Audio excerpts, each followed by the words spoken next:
एक दिवसीय दौरे पर इंदौर आए केंद्रीय सामाजिक न्याय एवं अधिकारिता मंत्री थावरचंद गहलोत ने हाथरस की घटना पर केंद्रीय मंत्री के उत्तर प्रदेश सरकार की मंशा व जांच पर भरोसा जताया। हालांकि पीड़ित के रात में हुए अंतिम संस्कार पर उठे सवालों का जवाब देने से उन्होंने इनकार कर दिया। पत्रकारों के सवाल के जवाब में एक बार तो केंद्रीय मंत्री उठकर जाने भी लगे। उत्तर प्रदेश के हाथरस में युवती के साथ हुए गैंगरेप और फिर परिजनों की मर्जी के बिना पुलिस द्वारा आधी रात को दाह संस्कार करने की घटना के खिलाफ देश भर में उबाल देखा जा रहा है। वहीं केंद्रीय सामाजिक न्याय एवं अधिकारिता मंत्री थावरचंद गहलोत ने भाजपा कार्यालय में पत्रकारों से बात करते हुए कहा कि उत्तर प्रदेश सरकार ने मन बनाकर रखा है कि मामले में दोषियों को कठोर दंड दिया जाएगा। एसआईटी गठित कर जांच की जा रही है। इस दौरान पत्रकारों के सवालों से नाराज केंद्रीय मंत्री प्रेस कॉन्फ्रेंस से उठ गए। हालांकि स्थानीय भाजपा नेताओं के बाद फिर उन्होंने पत्रकारों से चर्चा की।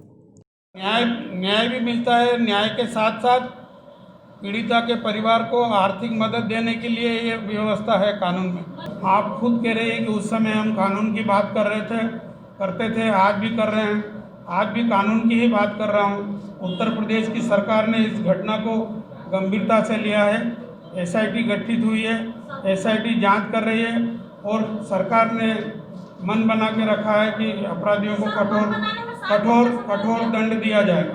भाजपा कार्यालय में पत्रकारों से बात करते हुए केंद्रीय मंत्री ने नए कृषि सुधार कानून पर हो रहे विरोध को राजनीतिक विरोध करार दिया।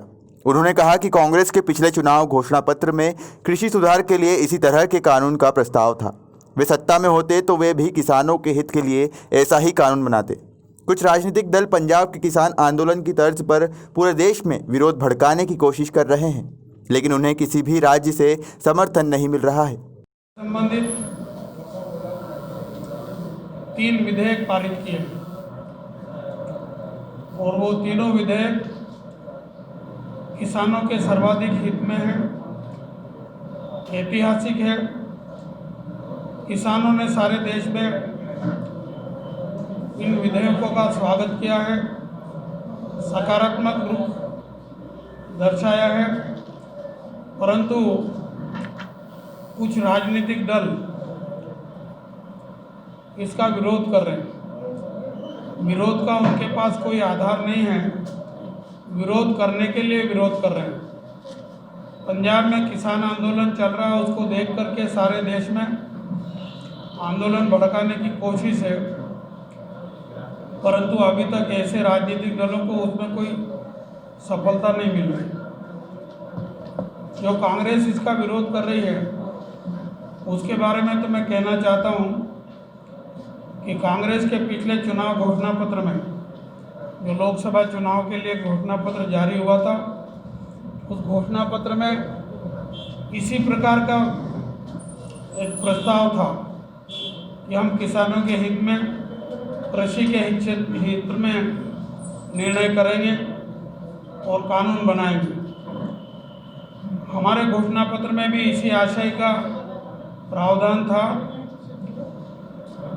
कांग्रेस को अवसर नहीं मिला, हमको सरकार में आने का अवसर मिला। एनडीए ने इस संसद के सत्र में ये तीनों कानून पास किए।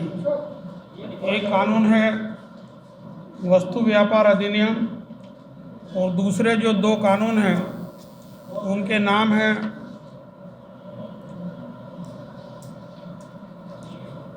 दोनों के नाम आप चाहो तो मैं बता दूं, नहीं तो कृषि के हित में कृषि कानून है,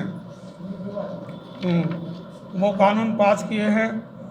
विरोध पक्ष के लोग ये कहकर के विरोध कर रहे हैं कि एमएसपी न्यूनतम समर्थन मूल्य समाप्त करने का इरादा है, जबकि कानून से इसका कोई लेना देना नहीं है। न्यूनतम समर्थन मूल्य हर सरकार, चाहे यूपीए सरकार रही हो, अटल जी के टाइम से ये घोषणा होती रही है। हर साल फसल वाइज घोषणा होती है। इस साल भी ये कानून बनने के 3-4 दिन बाद समर्थन मूल्य की घोषणा की है और ये न्यूनतम समर्थन मूल्य इस बात को दर्शाते हैं कि कम से कम इतना पैसा किसानों को मिलना चाहिए, इससे ज़्यादा में कहीं भी वो बेचना चाहे या बिके तो बेचने देंगे, पर न्यूनतम समर्थन मूल्य इतना देंगे। फिर वो कह रहे हैं कि मंडी समितियां समाप्त हो जाएगी। न मंडी समिति समाप्त होगी न एमएसपी समाप्त होगी।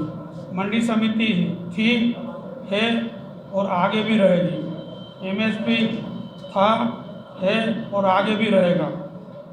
इसके साथ ही साथ पिछले 6 वर्षों में नरेंद्र मोदी जी की सरकार ने किसानों के लिए ऐतिहासिक निर्णय लिए हैं। उनके लिए अलग से पैकेज घोषित किया है। हर किसान को 6,000 रुपये प्रति साल देने की घोषणा की है।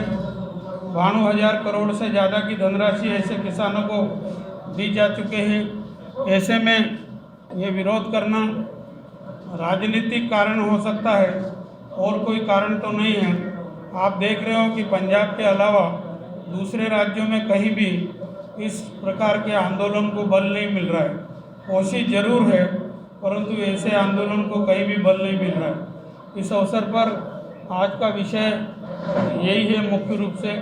इस विषय में आप अगर कुछ पूछना चाहेंगे तो मैं बताने के लिए तत्पर। वहीं बातों ही बातों में केंद्रीय मंत्री ने विधानसभा उपचुनाव में भाजपा की जीत को पक्का बताया है। इंदौर से रजत जायसवाल की रिपोर्ट।